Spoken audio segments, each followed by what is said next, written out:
चलिए, तो आज की जो हमारी क्लास है मैं शुरुआत कर रहा हूँ। हालांकि मैंने लास्ट टाइम में आप लोगों को व्यक्तिक समाज कार्य के बारे में थोड़ा सा बताया था कि मनुष्य एक मनोसामाजिक प्राणी है और सामाजिक जीवन का इतिहास मानव का इतिहास है, परंतु जहाँ पर सामाजिक जीवन में मनुष्य को अस्तित्व प्रदान कर सामाजिक गुणों को विकसित करता है वो बेसिकली व्यक्तिक समाज कार्य है।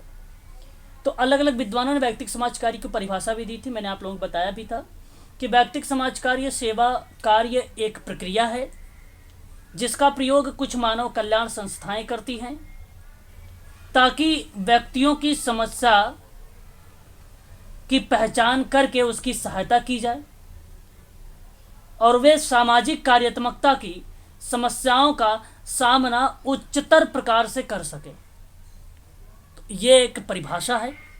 मैंने प्रक्रिया को जोड़ दिया, मानव कल्याण संस्था को भी जोड़ दिया, व्यक्ति की समस्या को भी जोड़ दिया, तो 4P इसमें इन्वॉल्व हो गया। ठीक है, तो इसी के क्रम में हम लोग आगे बढ़ेंगे व्यक्तिक समाज कार्य के सिद्धांत को लेकर। तो हमारे सामने एक सिद्धांत आता है व्यक्तिकरण का सिद्धांत। अगर हम बात करते हैं व्यक्तिकरण के सिद्धांत के बारे में तो आप सभी लोगों को पता होगा कि प्रत्येक सेवार्थी के विशेष गुणों का ज्ञात करना और समझना सिद्धांत एवं प्रणालियों से भिन्न। कहने का मतलब सिंपल सी बात है, इस तरीके से समझिए। व्यक्तिकरण का सिद्धांत बताता है कि हर एक व्यक्ति दूसरे व्यक्ति से यूनिक है, अलग है, और यही कारण था। एक विद्वान थे, उनका नाम था बर्जाइना रॉबिसन। इसी ने व्यक्तिकरण के सिद्धांत को व्यक्तिक सेवा कार्य के लिए महत्वपूर्ण बताया था।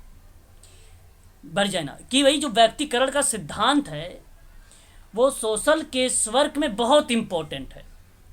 इसने सिर्फ इतना कहा था बस, बर्जाइना रॉबिसन ने। लेकिन अगर हम बात करते हैं मैरी रिचमंड का, तो मैरी रिचमंड ने व्यक्तिकरण के सिद्धांत पर विशेष बल दिया। अब विशेष बल क्या है? विशेष बल का मतलब यह है कि प्रत्येक व्यक्ति की विशिष्ट विशेषताओं को समझने का प्रयास किया जाए। बात दोनों की एक ही है, लेकिन पूर्ण रूप से व्यापक लेवल पर अगर कोई व्याख्या किया है व्यक्तिकरण के सिद्धांत को तो वो है मैरी रिचमंड। इसने कहा था कि शारीरिक रूप से सभी व्यक्ति समान होते हैं, परंतु उनकी शारीरिक, मानसिक, सांवेगिक आदि जैसे क्षमताओं में भिन्नता देखने को मिलती है। तो यहाँ पर यही बात कही जा रही है कि प्रत्येक सेवार्थी के विशेष गुणों को ज्ञात करना और समझना और सिद्धांत एवं प्रणालियों के भिन्न प्रयोग द्वारा प्रत्येक सेवार्थी की सहायता करना कि वह उच्चतर सामंजस्य प्राप्त कर सके। व्यक्तिकरण का आधार इस बात की स्वीकृति पर है कि मनुष्यों को अपने व्यक्तित्व का विकास अपनी रुचि के अनुसार करने का अधिकार है। देखिए, ये प्रश्न अप्लाइड होंगे, ध्यान रखेंगे आप सभी लोग, है ना, अप्लाइड प्रश्न होंगे। तो यहाँ कहा कि इसमें कि व्यक्तित्व के विशेष अंतरों और जो है विचित्रताओं को महत्व दिया, और कहने का मतलब यही है कि शारीरिक, मानसिक, सांवेगिक क्षमताओं से भिन्न है। और आधुनिक व्यक्तिक समाज कार्य के अनुसार, यानी आज के समय के अगर बात करें हम लोग, तो सेवार्थी एक व्यक्ति है और प्रत्येक समस्या एक विशेष समस्या है और सामाजिक सेवा सेवार्थी की विशेष परिस्थितियों के अनुसार प्रदान की जाती है। तो उसे कहा जाता है व्यक्तिकरण का सिद्धांत। ठीक है, याद रखिएगा आप लोग। यहाँ अगर हम बात करते हैं, आप लोग मेडिकल सोशल वर्कर हैं, तो आपकी भूमिका यहाँ किस टाइप से होगी समझने की कोशिश करिएगा। तो मैं आपको बताऊं, व्यक्तिक कार्यकर्ता यानी आपकी मानव व्यवहार को स्पष्ट ज्ञान होना चाहिए आपके पास। अगर मानव व्यवहार का ज्ञान नहीं होगा तो फिर केस वर्क कर ही नहीं पाएंगे आप लोग। एक बार मैं मनोविज्ञान के बारे में पढ़ा रहा था थोड़ा सा, तो किसी ने कहा कि सर मनोविज्ञान नहीं है सोशल वर्क में। अब आप देखिए अगर आप मानव व्यवहार का ज्ञान ही नहीं होगा आपके पास तो कैसे करेंगे आप केस वर्क। तो इसलिए आपके पास उसको होना जरूरी है। अब मान लीजिए 10 साल का बच्चा है, इसकी क्या मानसिकता है, इसके मन में क्या चल रहा है, इसकी जानकारी आपको मनोविज्ञान से मिलती है, मन का विज्ञान। इसीलिए आपको इसका ज्ञान होना चाहिए, थोड़ा बहुत डीप में नहीं। जहाँ प्रॉब्लमेटिक बिहेवियर आती है उनको समझने के लिए हमें मनोविज्ञान का जानकारी होनी चाहिए। दूसरी बात, एक बात तो ये होगी, दूसरी बात आप ध्यान रखेंगे आपके लिए, यहाँ पे आप में सेवार्थी की बातों को सुनने और अवलोकन करने की क्षमता होनी चाहिए। अगर अभी से मेरी बात अगर आप लोगों को बोर लग रही होगी तो फिर तो आप दिक्कत होगी आने वाले टाइम में। अगर कोई समस्या बताएगा आपको तो अगर आप सुनेंगे ही नहीं तो फिर व्यक्तिगत समाज कार्य करेंगे कैसे। इसके लिए सेवार्थी की बातों को सुनना और अवलोकन करने की क्षमता आपके अंदर होनी चाहिए। यह दूसरी बात है आपके लिए व्यक्तिकरण के सिद्धांत में। और भी बातें, आपको सेवार्थी के प्रगति के साथ साथ कार्य करने की योग्यता भी होनी चाहिए।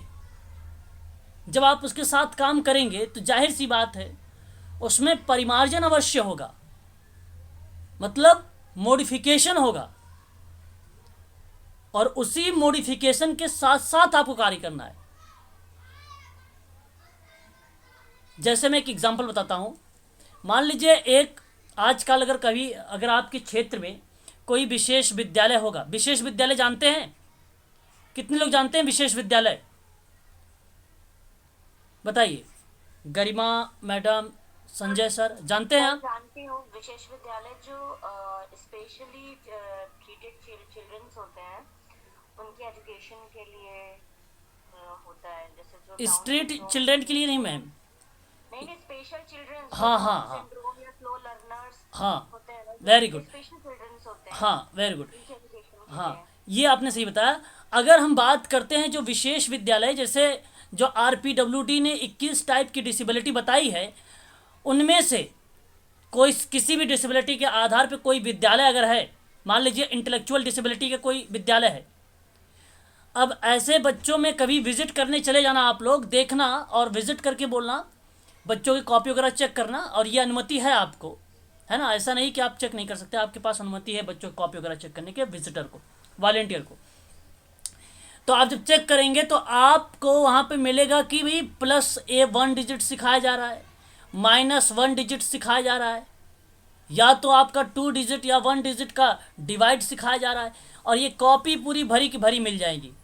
चलिए, ये तो मैंने स्पेशल बच्चों की बात कर ली। अगर अपने घर में छोटा कोई बच्चा होगा, अगर विद्यालय जा रहा हो तो उसकी कॉपी चेक करिएगा आप लोग की तरह, नॉर्मल बच्चे की, तो देखिएगा उसमें भी पूरी 1-2 कॉपी भर जाती है, और यही चीज़ चलती रहती। भाई कितने दिन काम करवाओगे, बच्चा बोर होने लगता है यहाँ पर। इसलिए उसकी प्रगति के साथ साथ काम करें। जरा सा अगर उसमें अगर आया कि 1 डिजिट कर लिया तो तुरंत आप नेक्स्ट स्टेप पे बढ़ें, 2 डिजिट पर आए, एडिशन पर। अन्यथा बच्चा के साथ समय जो हो रहा है वो बर्बाद हो रहा है, पीछे जा रहा है बालक अपनी आयु के अनुसार। तो कहने का मतलब यही, सोशल वर्कर को उसकी प्रगति के साथ साथ कार्य करना है। आपको ऐसे काम नहीं करने होंगे। कभी जाना विजिट करने तो देखना आप लोग को मिलेगा ये सारी चीज़ें। और भी देखिए भूमिका आपकी क्या है, और समझिए। सेवार्थी की भावनाओं को समझने की योग्यता होनी चाहिए। आपको बता दूं, अगर आप ही लोग नॉर्मल बच्चे के साथ करते हैं, 2 बार बताएं, 3 बार बताया आपने, 4 बार बताया, उसके बाद लगा देते हैं 1-2 थप्पड़ बच्चे को। नहीं, ऐसा नहीं करना है आपको। आपको उसकी भावनाओं को समझना है। भावनाओं मतलब मनोविज्ञान को समझिए, उसका करंट लेवल क्या है। या तो उसको 2 का टेबल नहीं आ रहा होगा, या तो उसे सही तरीके से स्टैंडिंग लाइन खींच कर ऐड करने नहीं आ रहा होगा। तो उसका करंट लेवल क्या है, वर्तमान का उसका लेवल क्या है, उसको जानने की कोशिश करिए आप। ये आपकी भूमिका है, ये आपको करना पड़ेगा। उसकी भावनाओं को समझने का योग्यता होनी चाहिए आपके अंदर। तो ये बहुत सारी चीज़ें हैं, ठीक है, ज़्यादा समय लग जाएगा। चलिए, और बाकी आप इससे समझ गए होंगे, ठीक है। जितने भी चीज़ें आएंगी, तो अप्लाइड प्रश्न आएंगे, आप लोग कर लेना एग्जाम में। कोई डाउट होगा तो पूछ लेना। आगे बढ़ते हैं। दूसरा सिद्धांत है भावनाओं के उद्देश्यपूर्ण प्रकटन का सिद्धांत है। अब देखिए, भावनाओं के उद्देश्यपूर्ण, अब ये प्रश्न अच्छा है, ऐसी बात नहीं है। यहां अगर मैं बात करूं आप लोगों से, तो व्यक्तिगत कार्यकर्ता, यानी आप, जब मैं कार्यकर्ता बोलूं तो आप अपने आप को सोच लिया करो। सेवार्थी की भावनाओं को महत्व देना चाहिए। देखिए, प्रश्न के यहां पे हेडिंग ही कह रही है, पॉइंट, कि आपको क्या करना है, भावनाओं को ही महत्व देना है उसके। और सेवार्थी की अनुभव, यह अनुभव करे कि वह अपनी बात को अपने तरीके से कार्यकर्ता के समक्ष रख सके। और यहां पे मनुष्य सभी जीवों में सर्वश्रेष्ठ जीव होता है, इसलिए क्योंकि भाई मनुष्य जो सभी प्राणियों से बुद्धिमान है, ज्ञान भंडार है, चेतना है, भावनाएं हैं, आदि चीजें जो है शामिल है। इसीलिए कहा गया कि भावनाओं के उद्देश्यपूर्ण प्रकटन का सिद्धांत। और देखिए, व्यक्तिक समाज कार्य में सेवार्थी के इस अधिकार को, अधिकार की जगह कभी कभी सत्ता लिखा हुआ मिलता है, कभी कभी शक्ति लिखा हुआ मिल जाता है, तो कंफ्यूज नहीं होंगे आप लोग। सत्ता को स्वीकार या स्वीकृति किया जाता है कि उसे अपनी भावनाओं को प्रकट करने की पूर्ण स्वतंत्रता हो, चाहे वह भावनाएं नकारात्मक ही क्यों ना हो। और कार्यकर्ता उद्देश्यपूर्ण रूप से सेवार्थी की बात सुनता है, और वह इस भावनाओं के प्रकटन को ना तो निरुहस्तांतरित या निरुत्साहित करता है, और ना ही उसकी निंदा करता है। आपको बता दूं, जो निरुत्साहित लिखा हुआ है, इसको मतलब कभी कभी हतोत्साहित लिख दिया जाता है। आप कंफ्यूज नहीं होंगे, इसका मतलब होता है उन्मूलन, ठीक है, उन्मूलन, ठीक है, यानी कम करना, इसका मतलब होता है। तो कभी कभी यह सक्रिय रूप से उसके प्रादुर्भाव की उत्तेजना देता है, जहां ऐसा करना चिकित्सा के दृष्टिकोण से उपयोगी हो। अर्थात सेवार्थी की सहायता की जाती है, वह अपनी भावनाओं को प्रकटन इस प्रकार करे कि उससे समस्या अध्ययन, निदान और उपचार चिकित्सा में सहायता मिल सके। भावनाएं बिना उद्देश्य प्रकट कराए या कराने का कोई अर्थ ही नहीं होगा। फिर ऐसे में भावनाओं के स्पष्टीकरण में पूरी छूट देना चाहिए।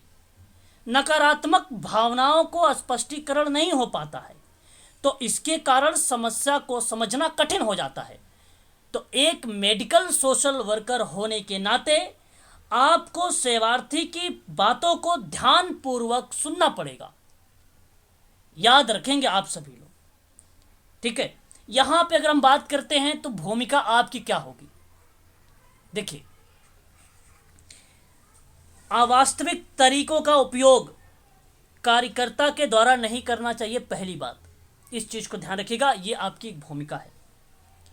सेवार्थी का कार्यकर्ता के प्रति विश्वास उत्पन्न करना चाहिए, ये आपकी भूमिका है। आपको सेवार्थी को स्वीकृति देना चाहिए, ये आपकी भूमिका है। सेवार्थी और आपके बीच में, यानी एक दूसरे की मनोवृत्ति से अवगत होना चाहिए, यह आपकी भूमिका है। अपनी बात को अपने तरीके से कार्यकर्ता के समक्ष रखना चाहिए, और यह अनुभव के आधार पर बताता है सेवार्थी। इस चीज को भी आप ध्यान रखेंगे। नियंत्रित संवेगात्मक संबंधों का सिद्धांत है ये भी इंपॉर्टेंट है आपके लिए। अगर हम बात करते हैं नियंत्रित,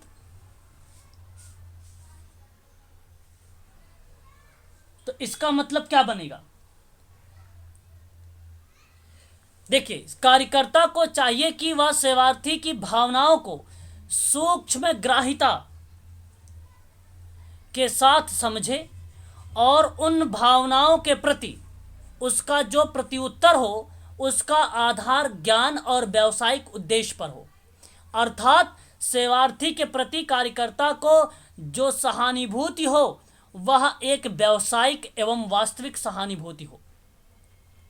अंतरण प्रत्यंतरण जानते हैं, यहीं पर होता है। आपको अंतरण और प्रत्यंतरण नहीं करना है। किसी को पता है प्रत्यंतरण और जो है अंतरण क्या होता है? किसी को भी नहीं मालूम? बताएं, अंतरण किस चीज को कहेंगे? अंतरण किसे कहते हैं? सर उसको इंग्लिश में क्या कहेंगे?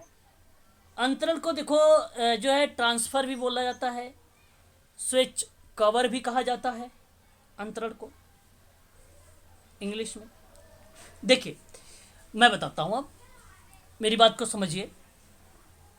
यहां सोशल वर्कर में अगर मैं बात करूं, सोशल वर्क में नहीं पता है आप लोगों को तो ध्यान सुनिएगा। अगर मान लीजिए एक सेवार्थी है और इसके साथ आप काम कर रहे हैं, आप सोशल वर्कर हैं।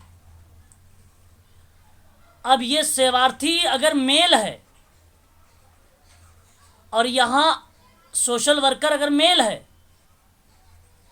तो हो सकता है ये अपने फादर को देख रहा हो, इसमें हो सकता है ये अपने अंकल को देख रहा हो, या किसी भी रिलेशन को आप देख रहे हैं यहाँ पे। हो सकता है फीमेल अगर है तो हस्बैंड के रूप में देख रही है, पिता के रूप में देख रही है। तो यहां पे सेवार्थी एक केंद्रित है, तो ये कार्य नहीं हो पाएगा।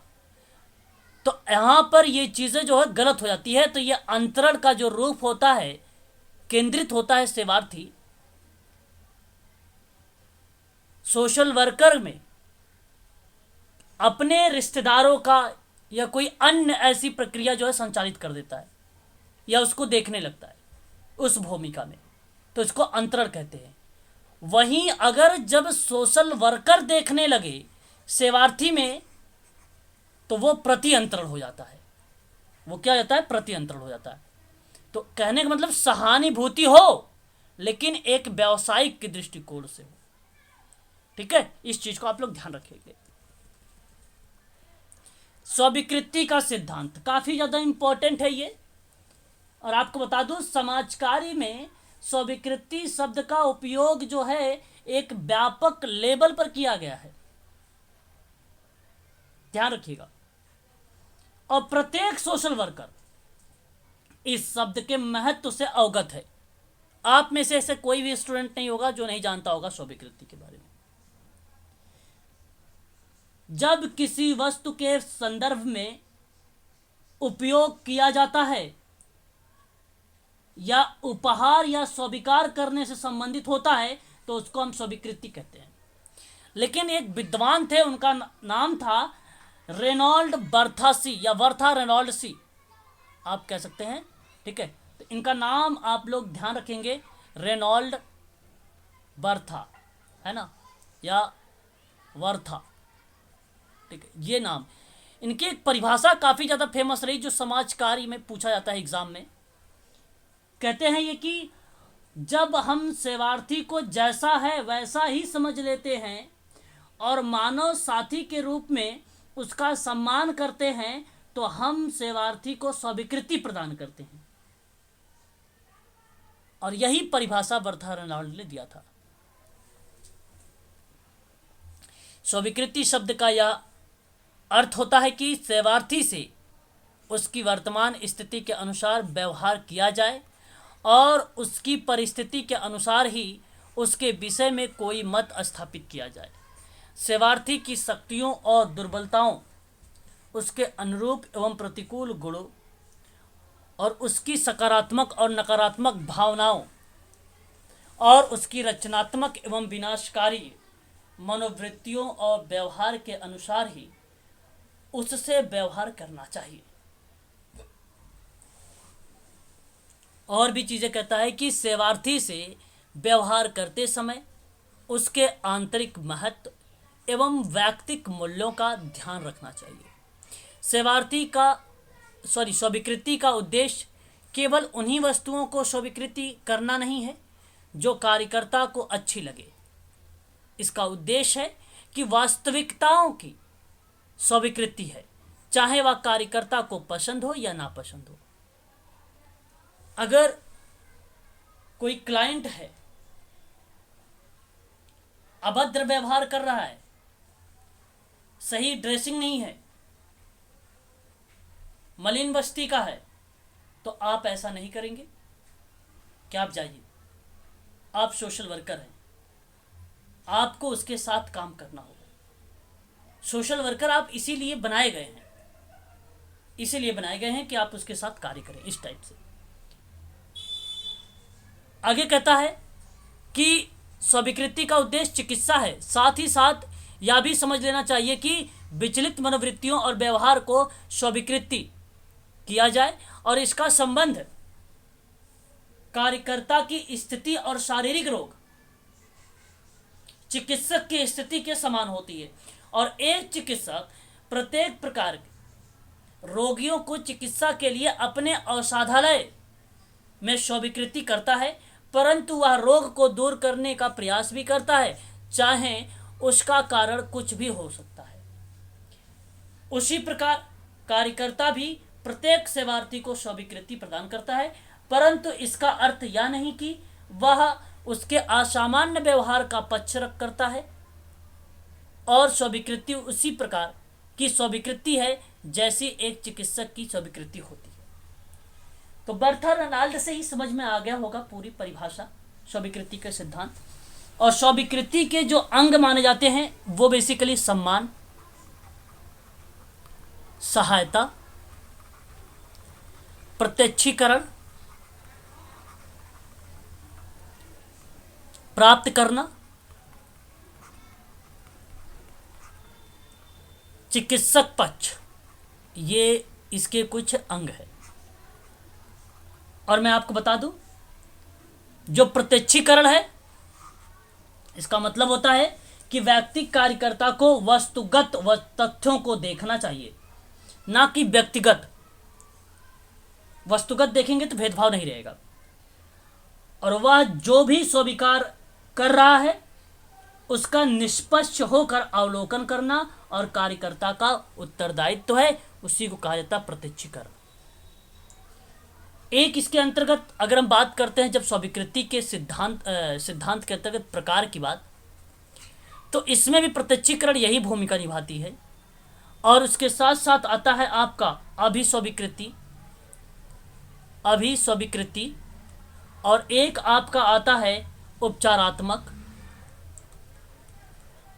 अब अगर हम बात करते हैं अभिस्वीकृति के बारे में, तो वास्तविकता का प्रत्यक्षीकरण और उसको स्वीकृति देना भी अभिस्वीकृति कहलाती है।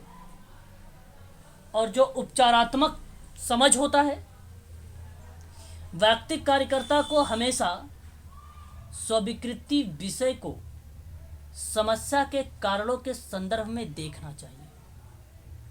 इस चीज को आप ध्यान में रखें। इसका उद्देश्य यही है, कठिनाई के समय सहायता देना, एक दूसरे व्यक्ति के सुख में वृद्धि करना, पुनः नियंत्रण प्राप्त करने में व्यक्ति को सहायता देना, मानव के रूप में बुनियादी क्षमताओं में विश्वास और उसका आदर करना। ये स्वीकृति का सिद्धांत का एक उद्देश्य है। यहाँ आपकी जो भूमिका होगी, निरंतर समस्या के वास्तविक तथ्यों को खोजना है, असफलताओं से अवगत होना है, सेवार्थी की शक्तियों और कमियों को जानना है, सेवार्थी की असफलता का पता लगाना है, व्यक्तिगत कार्य संबंध में वास्तविक आधार को बनाना है। ये बेसिकली आपकी भूमिका होगी स्वीकृति के सिद्धांत में। बस इतनी चीजें आप लोग ध्यान रखिएगा। यहाँ से समझ में आ रहा ना आप सभी लोगों को? बताइए एक बार। जी सर। ठीक है, बोर तो नहीं हो रहा ना? अगर बोर हो रहा होगा तो आप लोग मुझसे पूछ भी सकते हैं एक आध सवाल यहाँ तक, अगर कोई मन में बन रहा है तो। चलो फिर ठीक है, आगे अगर हम बात करते हैं तो अनिर्णायक मनोवृत्ति का सिद्धांत है। देखिए, अच्छा, ये सारे सिद्धांत बेस्टिक के हैं 1957 के, ठीक है ना, याद रखेंगे। व्यक्तिक समाज कार्य में कार्यकर्ता के लिए आवश्यक है कि उसकी मनोवृत्तियां सेवार्थी के प्रति अनिर्णयात्मक हो, अर्थात वह सेवार्थी का गुण दोष निर्धारित करने और उसके व्यवहार की नैतिक रूप से निंदा करने का प्रयास ना करता हो। यह अवश्य है कि वह सेवार्थी की मनोवृत्तियों, आदर्शों या क्रियाओं का वास्तविक रूप से मूल्यांकन करता है और इस मूल्यांकन का आधार उसका ज्ञान और अनुभव है, नैतिक मानदंड नहीं। और इस मूल्यांकन से समाज के वर्तमान एवं प्रचलित मूल्यों को भी सामने रखा जाता है, परंतु इसका उद्देश्य सेवार्थी को नैतिक रूप से दोषी ठहराकर उसकी निंदा करना नहीं है। मतलब एक व्यक्तिक सेवा कार्य का जो संबंध है एक विशिष्ट गुण है। कार्यकर्ता अपनी प्रक्रिया में इसकी मनोवृत्ति को अपनाता है और इसी मनोवृत्ति का आधार सामाजिक व्यक्तिक सेवा कार्य का दर्शन है, और यह मानता भी है कि व्यक्ति की समस्या उत्पन्न करने में कोई दोष न हो, न अपराध, बल्कि इसके लिए परिस्थितियां उत्तरदायी होंगी। ठीक है, याद रखिएगा। और यह एक ऐसी प्रक्रिया है जिसके द्वारा निश्चित किया जाता है कि प्रत्येक व्यक्ति उक्त कार्य के लिए स्वयं दोषी है या उसने या अपराधपूर्ण कार्य नहीं किया है। इसी आधार पर इसे दोषी ठहराया जाता है। और जो है अनिर्णायक मनोवृत्ति का यह सिद्धांत हमें यह बताता है कि हम किसी भी सेवार्थी को उसकी समस्याओं के लिए ना ही जिम्मेदार ठहराएं और ना ही उसे यह कहें कि वह स्वयं समस्याओं के लिए उत्तरदायी नहीं है। सर, निर्णयात्मक मनोवृत्ति का मतलब हुआ कि नॉन जजमेंटल एटीट्यूड ना। हाँ बिल्कुल। तो हमें सामने वाले के लिए जो क्लाइंट होगा उसके लिए तो नॉन जजमेंटल एटीट्यूड रखना होगा, मतलब उसको मुझे जज नहीं करना होगा ना कि वो किस सिचुएशन में है, हाँ, कैसे है, क्या है। मैं आपसे यही बता रहा हूँ। मैंने यही आपसे कहा है कि हमें यह नहीं बताना है उसे कि किसी भी सेवार्थी की उसकी समस्या के लिए ना ही जिम्मेदार है वो, और ना ही उसे यह भी कहें कि वह स्वयं समस्याओं के लिए उत्तरदायी है। हमें किसी जजमेंटल चीज़ों पर क्रिया प्रतिक्रिया ऐसी नहीं। अगर कोई काम अगर आपने देखा उसमें मॉडिफिकेशन हो गया तो उसे छोड़ नहीं देना है कि चलो अब सुधर गए, आपकी समस्या का समाधान हो गया। आपको बराबर फिर करना होगा, एक चक्र के रूप में चलता है ये। तो अनिर्णायक मनोवृत्ति बेसिकली निर्णय देने का अर्थ सेवार्थी में प्रतिरोध पैदा करना और उसे साक्षात्कार से विमुख करने को बताता है। तो आप ध्यान रखिएगा, अनिर्णायक मनोवृत्ति से कर्ता सेवार्थी को अपनी समस्या को अच्छी तरह से समझने और समाधान में उचित व्यावसायिक समाधान दे सकता है ऐसी कंडीशन पर। बात समझ में आई मैडम? जी सर। हाँ, आपको बताना नहीं है कि भाई आप जिम्मेदार हो। अच्छा, आप जिम्मेदार नहीं हो मतलब आप जब भी केस लें, मान लीजिए कोई केस आप ले रहे हैं, अच्छा ये समस्या थी आपके पास, तो इस तरीके से बात कर करके आप, अच्छा ये समस्या आई कैसे, तो बताएगा अच्छा ये समस्या इस टाइप से आई है। उस प्रश्नों को जोड़ जोड़ कर आपको नेक्स्ट पॉइंट बढ़ना है। उसे ऐसा ना लगे कि आपका इंटरव्यू हो रहा है, उसे ना लगे ऐसा कि आप उससे कुछ डेटा कलेक्ट कर रहे हैं। उसकी बातों से आप उसे डेटा लीजिए और एक दूसरे से रिलेट करते हुए, और कभी भी उसे दोषी ना ठहराएं। सेवार्थी के आत्मनिर्देशन का सिद्धांत ये क्या बताता है कि व्यक्तिक समाज कार्य प्रणाली का मौलिक सिद्धांत यह है कि सेवार्थी को अपनी समस्या को समझने और उसके निदान में सम्मिलित होने और उसको अपनी रुचि के अनुसार सुलझाने का पूरा अधिकार होना चाहिए। सेवार्थी को इस बात का पूरा अधिकार है कि वह सहायता ले या ना ले और अपनी इच्छा के विरुद्ध सहायता लेना या अपनी समस्या के समाधान अपनी रुचि के विरुद्ध करना स्वीकृति ना करे।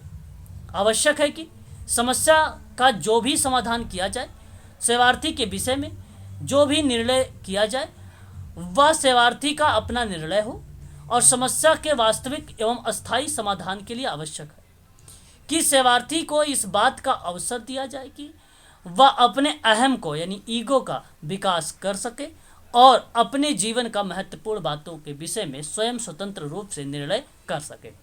तो आपको बनाना ही है इंडिपेंडेंट, स्वावलंबी। बराबर उसका हाथ पकड़, मान लीजिए कोई एक डिसेबल बच्चा है, अब डिसेबल बच्चे को, फिजिकल डिसेबल बच्चा है, तो इसको बराबर आपको हाथ पकड़ कर नहीं लेके जाना है जीने पे, यानी अगर हम बात करते हैं स्टेयर मतलब सीढ़ी पर, आपको करना क्या है, उसको इंडिपेंडेंट बनाना है। उसको बोलो पकड़ पकड़ के चले, धीरे धीरे चले, कोई जल्दबाजी नहीं है, तो उसे स्वतंत्र बनाइए। यह आपका काम है, आत्मनिर्देशन का सिद्धांत, इसलिए ये लागू होता है। वेरी वेरी मोस्ट इंपॉर्टेंट है ये गोपनीयता का सिद्धांत। ये कहता है कि समाज कार्य मानव जीवन के विभिन्न पहलुओं में भिन्न भिन्न तरीकों द्वारा उपयोग में लाया जाता है। जीवन के ऐसे अनेक पहलू हैं जिसमें व्यक्ति गोपनीयता बनाए रखता है, और ये गोपनीय बातें वह उसी को बताता है जो उसके सबसे अधिक घनिष्ठ होता है। अतः गोपनीयता का सिद्धांत दो दृष्टिकोण में देखा जा सकता है, एक व्यावसायिक आचार संहिता में और एक व्यक्तिगत सेवा कार्य में। अगर आपको सेवार्थी कोई बात बता रहा है तो आप उसे गोपनीय रखें।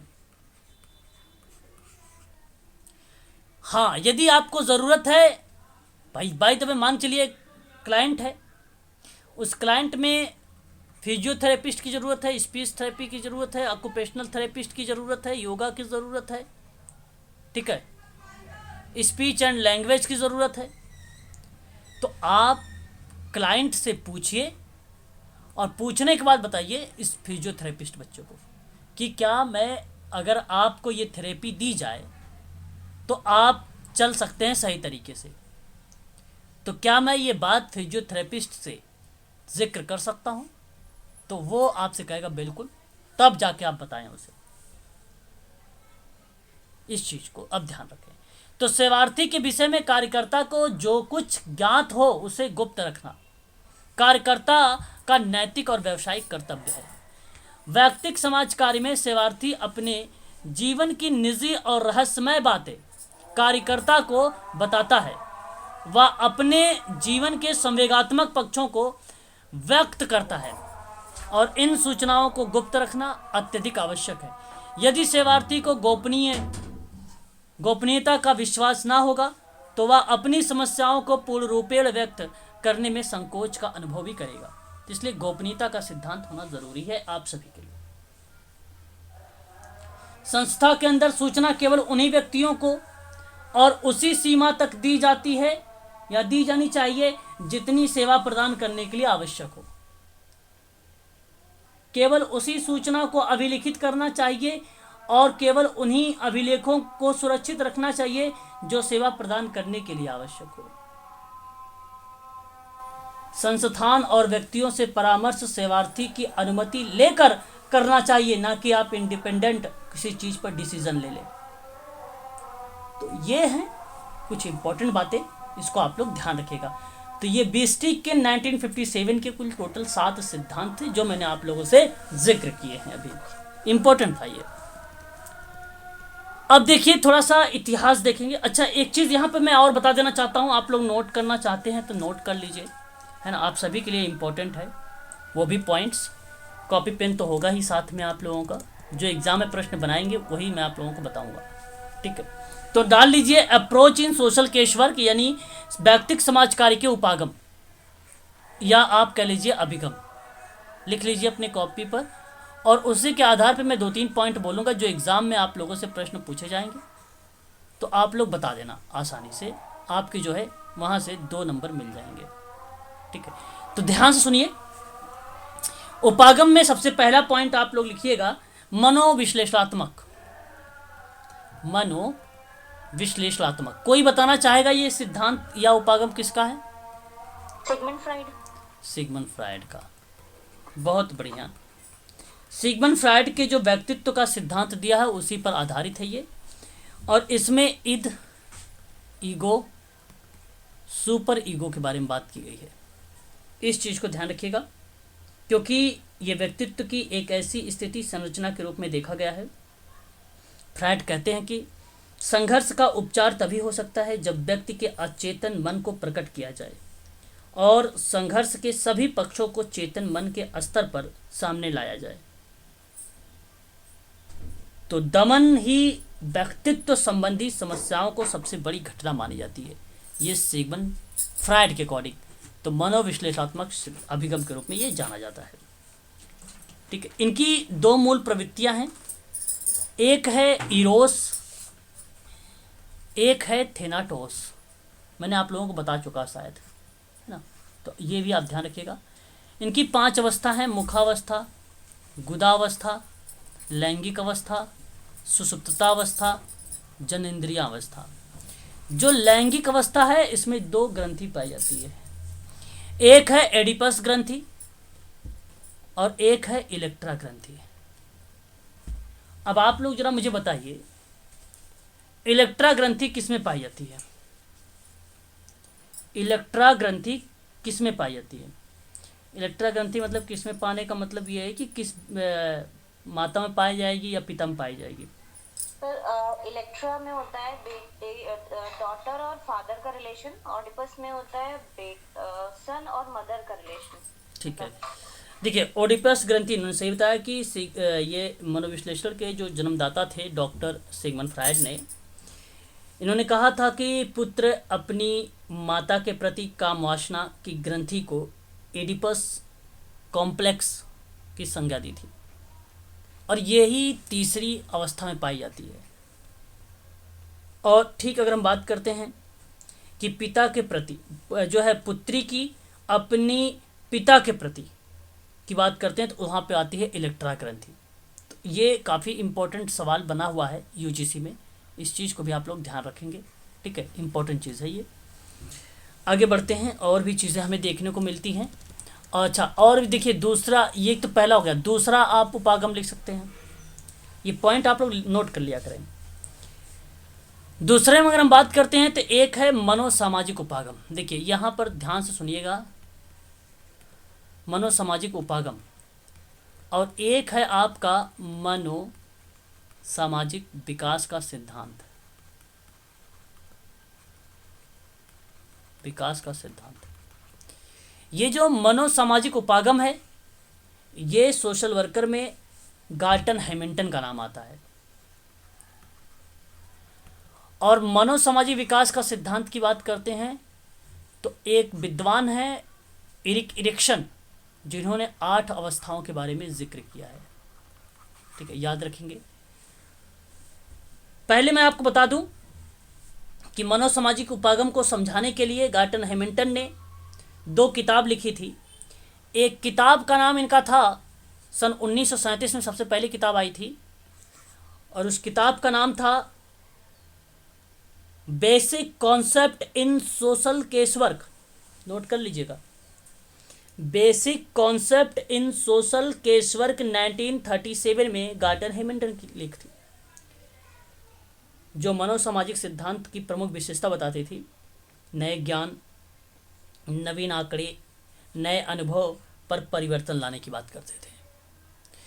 वहीं अगर हम दूसरी लेख की बात करते हैं 1941 में, 1941 में, 1941 में the underline philosophy of social casework किताब लिखा, और इसमें निदानात्मक और कार्यात्मक संप्रदायों में अंतर स्पष्ट किया था इस किताब में।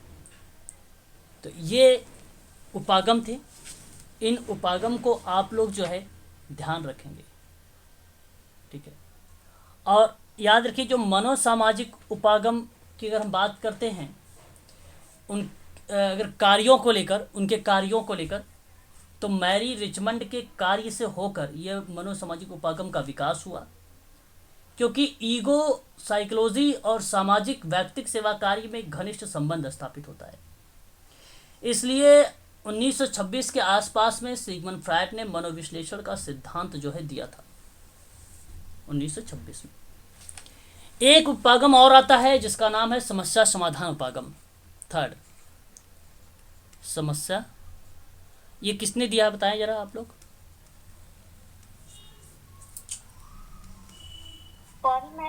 Parliament, very good. पार्लियामेंट ने दिया था 1957 में। 4 पीस के नाम से ये जाना गया।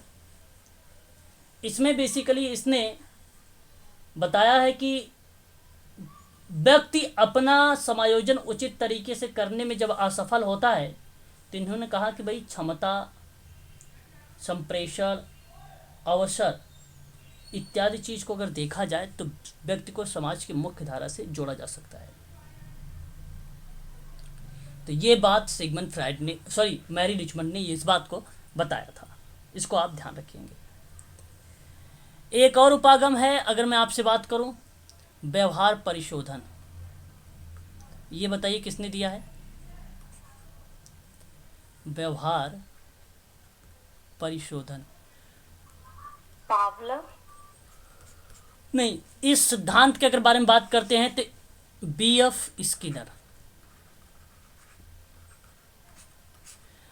स्किनर की भूमिका ही। लेकिन सबसे पहले अगर हम बात करते हैं इस मनोविज्ञान के दृष्टिकोण में, किसके? मनोविज्ञान के दृष्टिकोण में, तब आप लोग बताइएगा यहाँ पर मनोविज्ञान के दृष्टिकोण में इवान पैट्रिक पावलोव का नाम 1904 में शास्त्रीय अनुबंधन का सिद्धांत दिया था। शास्त्रीय अनुबंधन का सिद्धांत दिया था 1904 में, ठीक है।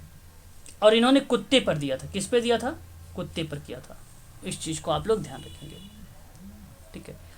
लेकिन बाद में B.F. स्किनर ने और थॉर्नडाइक ने आए, जिसमें से सबसे ज्यादा फेमस रहा व्यवहार परिशोधन का B.F. Skinner, OCT, operant conditioning theory, जिसको आप लोग कहते हो सक्रिय अनुबंधन का सिद्धांत। 1938 में ये लाया गया था। ये काफ़ी ज़्यादा फेमस रहा और यहीं से जाने गए व्यवहार परिशोधन के उपागम का। एक नाम आता है ट्रायल एंड एरर थ्योरी। इसी ट्रायल एंड एरर थ्योरी को डेवलप किया था E.L. थॉर्नडाइक ने। इस चीज़ को ध्यान रखिएगा। तो ये थे उपागम जो मैंने आप लोगों को बता दिए, इंपॉर्टेंट थे आप सबके पॉइंट ऑफ व्यू से। अगर हम बात करें एग्जाम के इतिहास की बात अगर हम करते हैं तो अमेरिकी में व्यक्तिक समाज कार्य सेवा के बारे में, तो 19वीं शताब्दी के अंत के अंतिम समय में अमेरिका में निर्धनता, रोग, बेरोजगारी की समस्याएं सामान्य रूप से फैली हुई थी।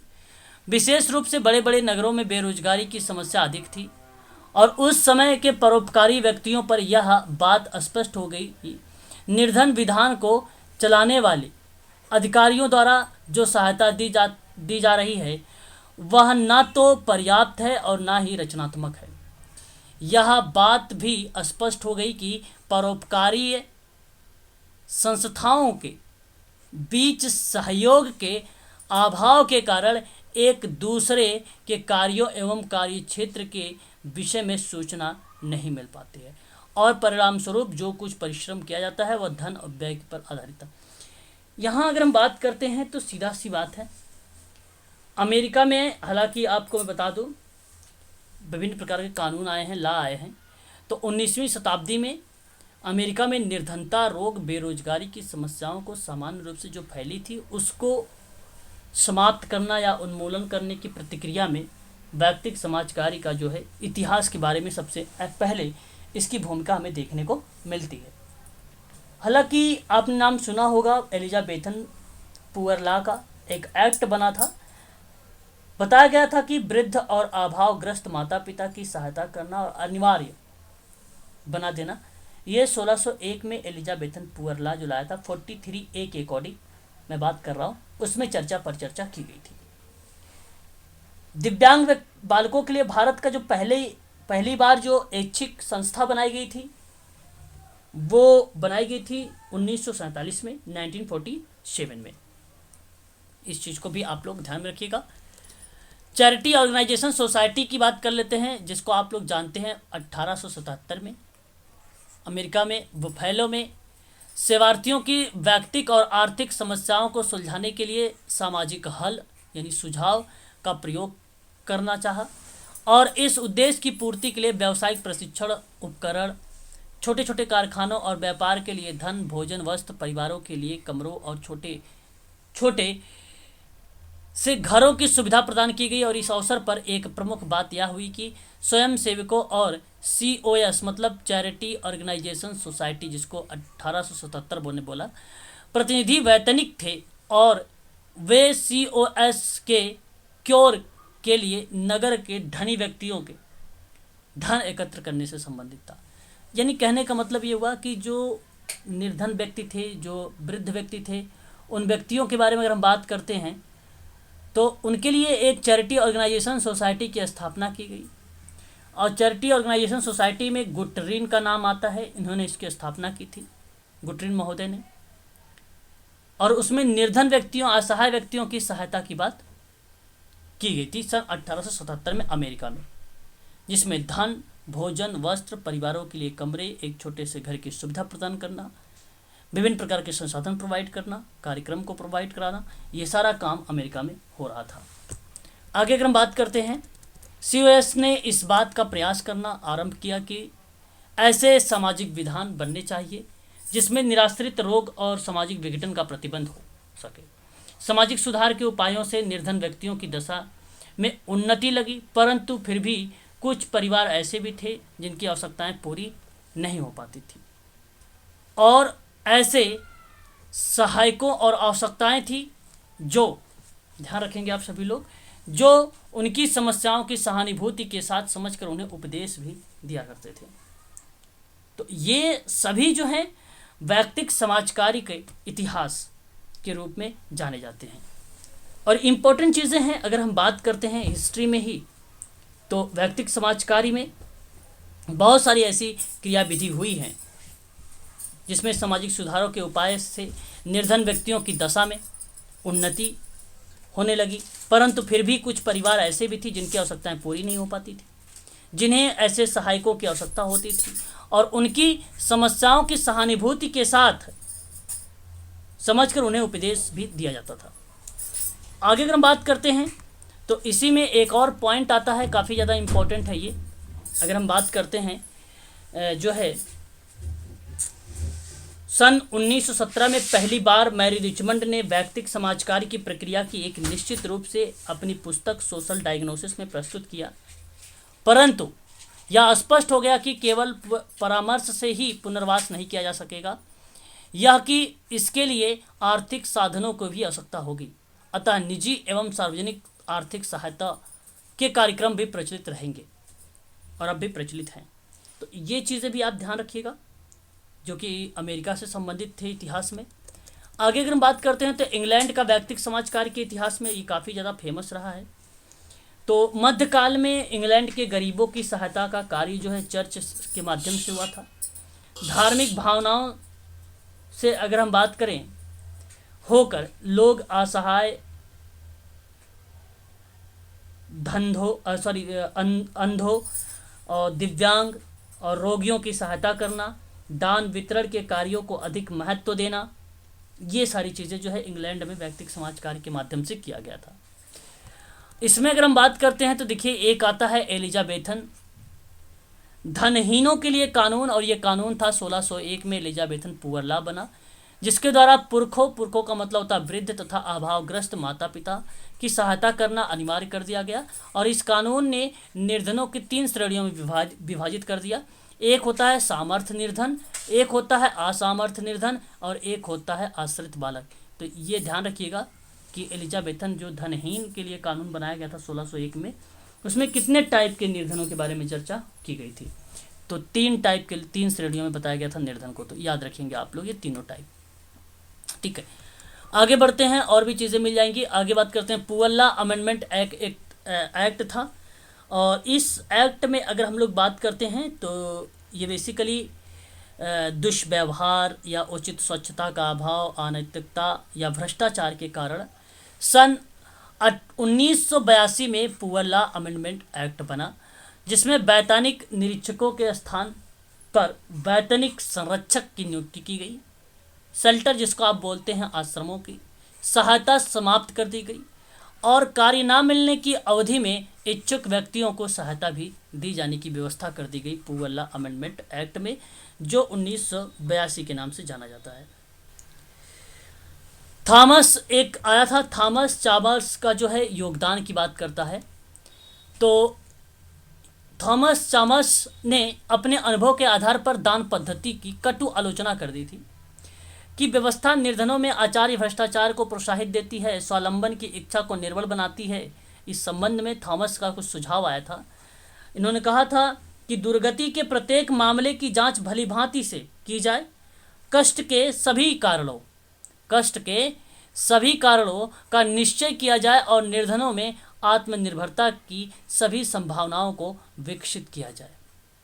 यदि अगर हम बात करते हैं आत्मावलंबन संभव ना हो तो संबंधियों, मित्रों और पड़ोसियों को अनाथ, वृद्ध, बीमार और अपंगों की सहायता के लिए प्रोत्साहित किया जाए। यदि निर्धन परिवारों की आवश्यकता इस प्रकार पूरी ना की जाए तो कुछ धनार्थ करने का मतलब ये हुआ कि जो धनी नागरिक हैं उन नागरिकों से उनके निर्वाहन के लिए संबंध में स्थापित करने की जो क्रिया होगी वो थॉमस चामर्स के योगदान में देखने को मिलती है। तो ये चीज़ें हैं जहाँ पर आप लोगों ने देखा। अब थॉमस चामर्स को दान की भी बात करते हैं। तो दीक्षा कार्यक्रम का व्यवहारिक अनुभव होने से दान की अवधारणा में पवित्रन लाने की काफ़ी योगदान की भूमिका भी उनकी रही है। चामर्स के अग्रगामी कार्यों के 50 वर्ष बाद लंदन चैरिटी ऑर्गेनाइजेशन सोसाइटी की सहायता से यह कार्यक्रम बनाया गया। जो लंदन चैरिटी ऑर्गेनाइजेशन सोसाइटी थी उसकी स्थापना अगर हम बात करते हैं तो होली एक विद्वान का नाम है और एक नाम आता है इनके साथ ही साथ, होली एक विद्वान का नाम है, एक नाम आता है इनके साथ साथ लौरा महोदय का। देखिए लौरा गेस्टाल्ट थेरेपी में भी नाम आता है और यहाँ पर भी इनका नाम आता है। तो इनके योगदान से जो है CS 1869 में इसकी स्थापना की गई और वहाँ पर इन्होंने इस चीज़ को बताया और इन्होंने कहा कि भाई व्यक्तिगत तरीके से उस व्यक्ति की क्या है मदद की जाए। तो 17वीं और 18वीं शताब्दी में एक जॉन हावर्ड और एलिजाबेथन फ्राई शताब्दी में इंग्लैंड के कारागारों की व्यवस्था बहुत अस्त व्यस्त थी।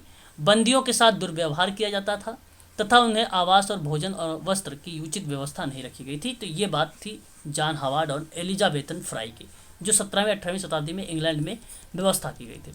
श्रीमती एलिजाबेथन फ्राई ने, इन्होंने अगर हम बात करते हैं इनके बारे में तो ये भी काफ़ी ज़्यादा फेमस रही। शांति प्रचारक समिति के सदस्य होने के कारण न्यूगेट जेल, जिसे धरती पर नरक कहा जाता है, या निरीक्षक कर जेल में ही बच्चों के लिए विद्यालय का प्रारंभ कर देने की जो है सफलता इनको प्राप्त हुई श्रीमती एलिजाबेथन फ्राई को।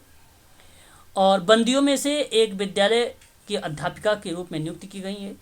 सुधारकों ने जेल व्यवस्था में सुधार लाने का प्रयास भी किया, परंतु 1877 में प्रिजन एक्ट के, ध्यान रखिएगा, प्रिजन एक्ट ने दंड संबंधी संस्थानों का प्रशासन में एक केंद्रीय संस्थान नेशनल प्रिजन कमीशन को सौंपे ना दिया गया। मतलब एक प्रकार से आप ये कहिए कि सौंपा नहीं गया कि भाई जब तक कारागारों की जो संतोषजनक सुधार ना हो सके तब तक प्रिजन एक्ट उनको सौंपा नहीं गया था। तो इसमें भी सेवार्थियों को जो है मदद की जाती थी। तो ये भी इन्होंने शांति प्रचारक थे और इन्होंने जो है जेल में ही विद्यालय ओपन किया था, ये बात ध्यान रखिएगा। प्रिजन एक्ट दंड से संबंधित था और ये एक्ट था 1877 का, ये याद रखिएगा। देखिए यहाँ पे बात करते हैं हेनरी सोली के बारे में और जो है चार्ल्स स्टुअर्ट लोच। तो इनकी भूमिका रही है 1869 में चैरिटी ऑर्गेनाइजेशन सोसाइटी की। एक्टिविया हिल का भी भूमिका होती है इसमें, ठीक है, इस चीज़ को भी ध्यान रखेंगे। और इसका नाम देखिए बदला भी गया है और इसका नाम है society for organisation relief and repressing, याद रखिएगा इसका नाम है। इसका नाम चेंजेस है, ठीक है, बदल दिया गया है। ठीक है, ये चीज़ें आप ध्यान रखेंगे। आगे बढ़ते हैं और भी चीज़ें। तो यहाँ पे देखिए, अगर हम बात करते हैं एडवर्ड डेनिसन एडवर्ड, इन्होंने 1887 में माइल डंड रोड की फिलपार्ट स्ट्रीट में रहने गए और यहाँ पर इन्होंने एक स्कूल की स्थापना की थी तथा रात्रि में वे स्कूल में पढ़ाने का कार्य करते थे। दिन के समय में रोगियों की देखभाल का काम करते थे ये विद्वान, इसका नाम याद रखिएगा। आगे बढ़ते हैं। भारत में व्यक्तिगत समाज कार्य का अगर हम इतिहास का दृष्टिकोण डालते हैं तो प्राचीन दृष्टिकोण में अगर हम बात करते हैं तो भारत में दीन दुखियों, असहाय और पीड़ित व्यक्तियों को सहायता करने का परंपरा प्राचीन काल से ही चली आ रही है। तो मनोचिकित्सक संबंधी कार्यों प्राचीन युग से ही चला आ रहा है।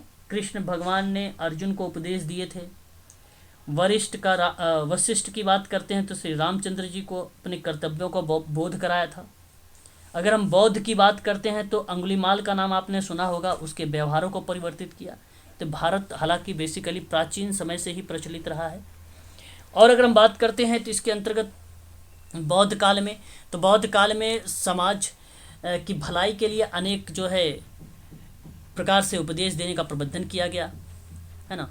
मौर्य काल की अगर हम बात करते हैं तो सामाजिक व्यक्तिगत सेवा कार्य के क्षेत्र में अधिक व्यापक लेवल पर कार्य हुआ। बच्चों और वृद्ध और रोगग्रस्त व्यक्तियों की देखभाल करने की बात की गई मौर्य काल में। इस्लाम में अगर हम बात करते हैं तो 13वीं शताब्दी में ही भारतीय लोक जीवन में इस्लाम आविर्भाव हुआ, ठीक है, मुगल शासक में हुआ।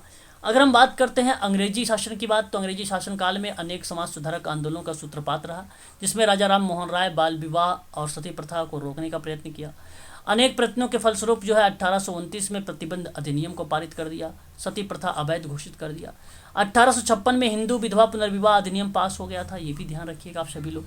गांधी जी के प्रयत्नों के फलस्वरूप अनेक सुधार भी संभव हुए। भारत में सन 1936 में सबसे पहले सामाजिक व्यक्तिगत सेवा कार्य एक ऐच्छिक कार्य को समझा गया। सन 1936 में पहली बार समाज कार्य को व्यावसायिक शिक्षा के लिए एक संस्था, अगर हम बात करते हैं टाटा रतन दादा भोय करके नाम आता है, जिन्होंने स्थापना की है sir Dorabji Tata graduate school of social work, जिसका नाम परिवर्तित हो गया है TISS करके, Tata institute of social science करके। तो इस समय इस बात की आवश्यकता महसूस की जा चुकी थी और व्यक्तिगत सेवा कार्य को लेकर जो है औपचारिक शिक्षा जो है अनिवार्य कर दी गई। तो यह चीज़ें जो है इसके बाद यहाँ पर चर्चा की गई। आगे अगर हम बात करते हैं तो स्वतंत्रता के बाद भी अगर हम बात करते हैं 20वीं शताब्दी में भी ऐसी सामाजिक सेवाएं रही और काफ़ी वृद्धि हुई। दिव्यांग व्यक्तियों के लिए पहली बार जो है इंस्टीट्यूट ओपन कर दिया गया 1947 में, ऐच्छिक संस्था को, ये भी आप ध्यान दे सकते हैं यहाँ पे। फिर आगे अगर हम बात करते हैं तो 1952 में Indian counselling for child welfare की स्थापना हुई। ये काफ़ी ज़्यादा इंपॉर्टेंट है आप लोगों के लिए, है ना, जिसका उद्देश्य था कि शिशु कल्याण के क्षेत्र में कार्य करना, ठीक है। सन 1945 की बात अगर हम करते हैं तो चिकित्सालय में प्रशिक्षित कार्यकर्ता की नियुक्ति की गई। सिफारिश पे चिकित्सा व्यक्तिगत सेवा कार्य का विकास हुआ, ठीक है। सन 1946 में टाटा इंस्टीट्यूट ने जो है चिकित्सीय समाज कार्य का शिक्षा जो है प्रबंध जो है मैनेजमेंट कर दिया। 1944 में डॉक्टर JM कुमारप्पा इंस्टीट्यूट के निदेशक रहे, अमेरिका गए और चिकित्सकीय समाज कार्य के लिए विजिट किया, प्रोफेसर में समझौता किया, ठीक है, ये आया। फिर उसके बाद अगर हम बात करते हैं तो काफ़ी नाम आते हैं, जैसे अगर हम बात करें लुइस विले का, कंट्री का मिस लुइस का नाम, तो इन्होंने नवंबर सन 1946 में भारत में आए और कुछ महीनों तक इन्होंने भारतीय स्वास्थ्य समस्याओं पर काम किया। उसके बाद इन्होंने एक संस्था स्थापित कर दिया, ये भी नाम आता है। आगे अगर हम बात करते हैं 1946 की बात, तो 1946 में JJ हॉस्पिटल बॉम्बे में प्रथम चिकित्सकीय सामाजिक कार्यकर्ता की नियुक्ति हुई थी और उस समय में उसने काफ़ी वृद्धि हुई। तो ये चीज़ें हमें देखने को मिल जाती है यहाँ पे, ठीक है।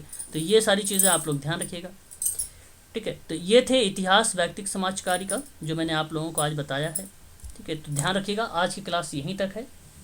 बाकी इसके संबंध में आज आपका ये टॉपिक समाप्त हो गया है। कल हम लोग करेंगे क्वेश्चन और इन्हीं क्वेश्चनों को हम लोग देखेंगे, ठीक है। कल इसी पर आधारित होगा व्यक्तिगत समाज कार्य से बहुत सारे प्रश्न जो समाज कार्य में आप लोगों से पूछे जा सकते हैं।